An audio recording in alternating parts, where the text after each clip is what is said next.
Hello friends, welcome to Nandu பாப்பா kitchen. இன்றைக்கி நம்ம சொரக்காய் பொரியல், பச்சைப்பயிறு கடையல் எப்படி செய்யலான்னு பார்க்கலாங்க.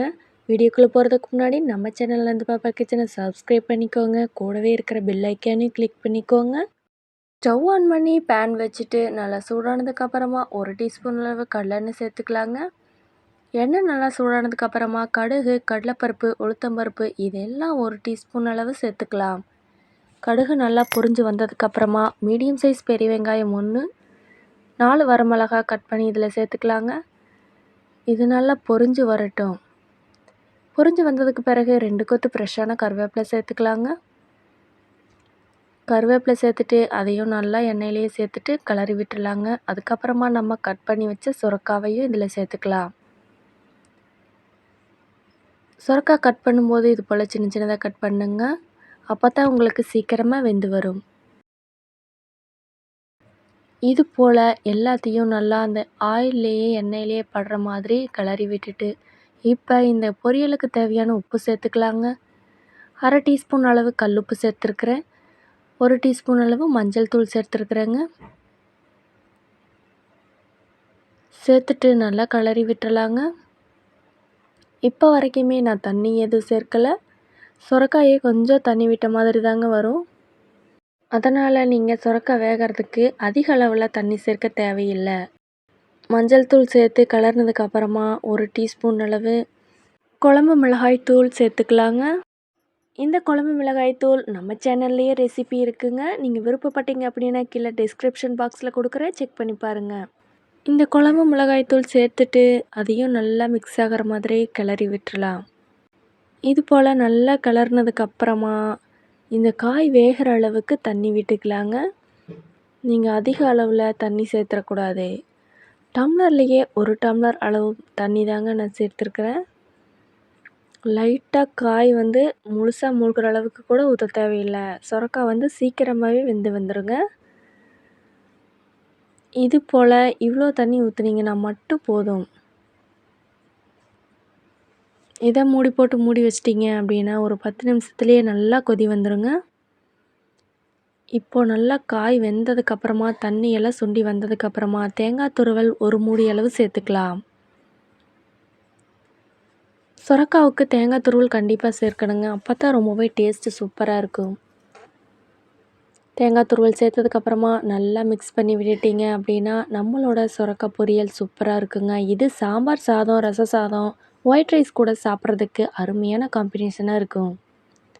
இதே போல் நீங்களும் வீட்டில் ட்ரை பண்ணி பாருங்கள். எப்படி இருந்துச்சுன்னு மறக்காமல் கமெண்ட் பண்ணுங்கள். சுரக்காய் பொரியல் சூப்பராக செஞ்சு முடிச்சாச்சு. அதுக்கு அடுத்ததாக நம்ம பச்சைப்பயிறு கடையல் எப்படி செய்யலான்னு பார்க்கலாங்க. டம்ளரில் 2 டம்ளர் அளவு பச்சைப்பயிறு எடுத்துருக்குறேங்க.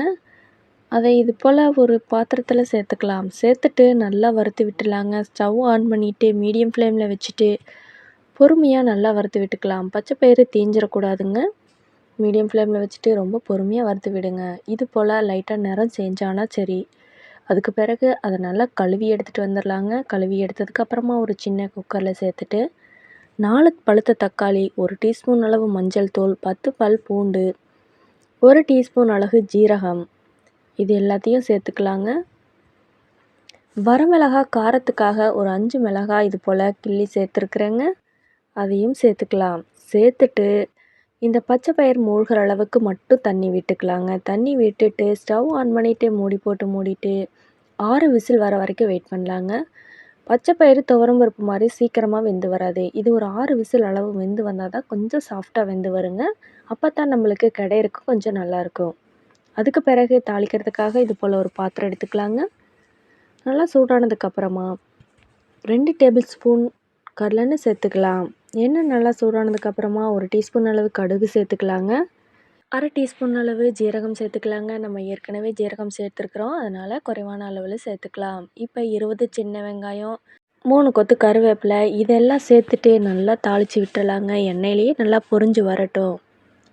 அதுக்கு பிறகு நம்ம வேக வச்சோம்ல பச்சைப்பயிறு, அதை இந்த தாளிப்பில் சேர்த்துக்கலாம். எல்லா பச்சைப்பயிரையும் முழுமையாக இந்த தாளிப்பில் சேர்த்துக்கலாங்க. அதுக்கு பிறகு இப்போது இந்த பச்சைப்பயிறு கடையலுக்கு தேவையான உப்பு சேர்த்துக்கலாம். 1 டேபிள் ஸ்பூன் அளவு கல்லுப்பு சேர்த்துக்கலாங்க. சேர்த்துட்டு தேவையான அளவு தண்ணி நீங்கள் இந்த ஸ்டேஜில் விட்டுக்கலாங்க. ஒரு டம்ளர் அளவு தண்ணி சேர்த்துட்டு நல்லா கொதி வரட்டுங்க. ஒரு 5 நிமிஷம் நல்லா தட்டம் போட்டு மூடி வச்சிட்டிங்க அப்படின்னா நல்லா கொதி வந்துடும்.